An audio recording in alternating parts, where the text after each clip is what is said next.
Notice I've darkened mine here, okay? That's because elements that are right along this stair step, they're not entirely metals or entirely nonmetals. Sometimes they behave like one or the other.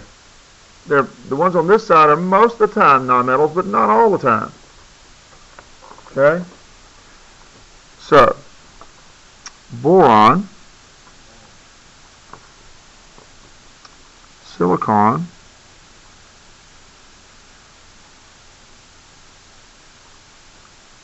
germanium, arsenic, antimony, tellurium, polonium.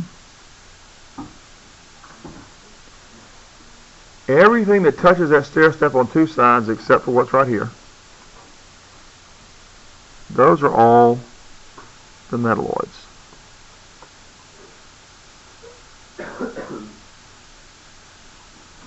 All that stuff right there, except where it touches, except for this element right here. This is aluminum right here. Aluminum is not a metalloid. Aluminum is always a metal.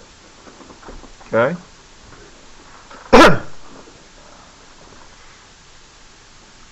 And you can be thankful we got metalloids. Okay? Metalloids are how modern electronics work. We can make little tiny atomic switches in these metalloids to make your computer work, or your radio work, or your iPad, or your cell phone. What is lead? Lead is a metal. It's a heavy metal. A dense metal.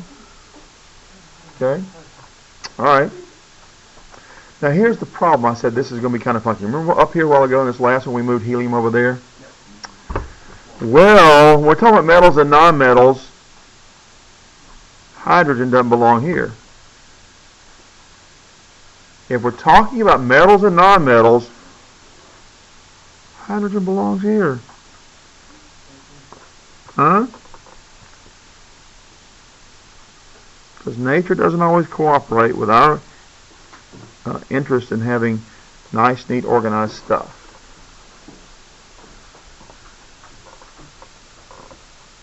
I wish nature would be more cooperative, don't you? No? Don't care? Oh. Alright. Okay. Let's talk about some special names for some elements, and then we'll be done for the day. Alright? We'll go up here to this side over here. Okay?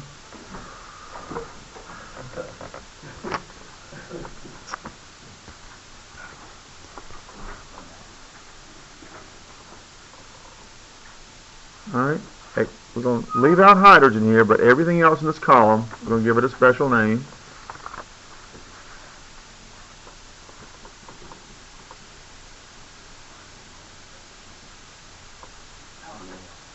Alkali metals. Those are the alkali metals.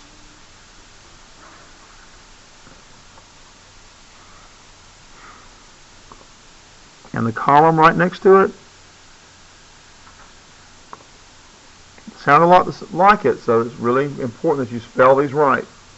I don't usually count off too much for spelling, but this, if you mix up alkali and alkaline earth, then you're going to that's a problem. So these are alkaline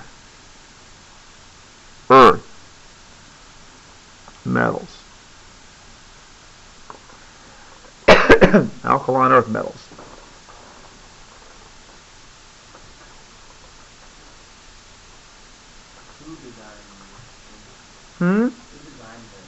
The periodic table? Mendeleev. Mendeleev.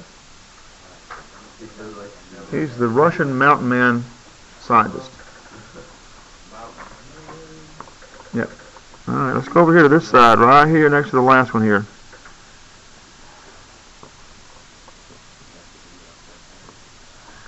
These are halogens. H-A-L-O-G-E-N-S. Halogens. H-A-L-O-G-E-N-S. A.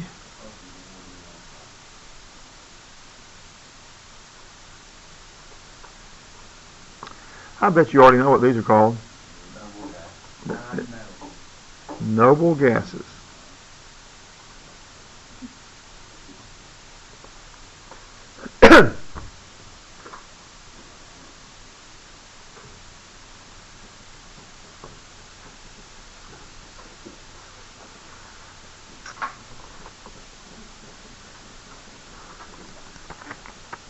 These are called transition metals.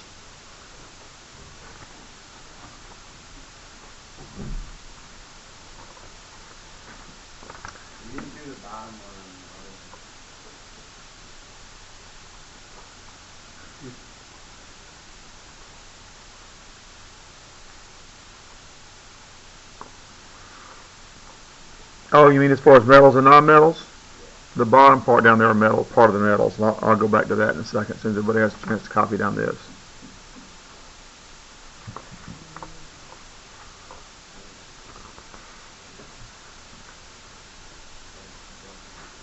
Now, except for these sort of columns, okay, of elements, we're not going to try to name the special scientific name of these other columns. They do have special scientific names, but for everything else, we'll just call them by the element in the top. So everything in this column would be called the oxygen family. And these would be the nitrogen family. And this is the carbon family and the boron family. Okay? Those are the ones that put everybody to sleep. Boron family. Okay. All right. So down here, this is actually part of metals. Down here at the very bottom, down here on the last one. Okay, part of the metals. Got that? And since you ask about he was born in Russia in 1834. Hard work as a youth opened up the college doors. He always tried to be the best that he could be, and chose to make his mark in chemistry. And who told the elements where to go? Mendeleev, who put them in columns and in rows. Mendeleev, who was ready, who was able to make a periodic table. Who was that chemist? Mendeleev.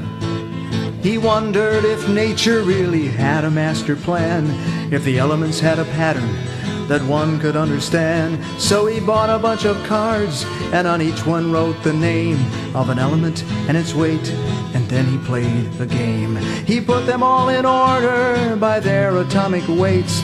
He used their chemical properties to differentiate. Groups began to form, and despite some question marks, he managed to produce a simple periodic chart. Who told the elements where to go? Mendeleev, who put them in columns and in rows. Mendeleev, who was ready, who was able to make a periodic table. Who was that chemist? Mendeleev. At first in 1869 the chart was not a hit, but that young Russian chemist was not the kind to quit.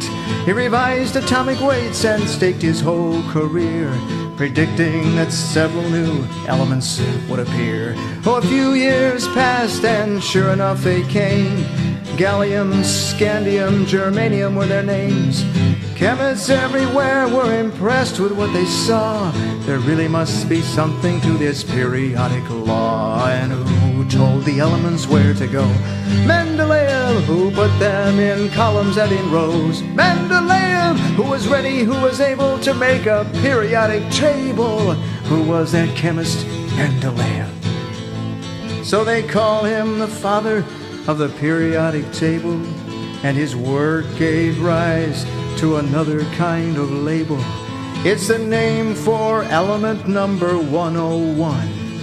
In honor of this man they call it Mendeleevium.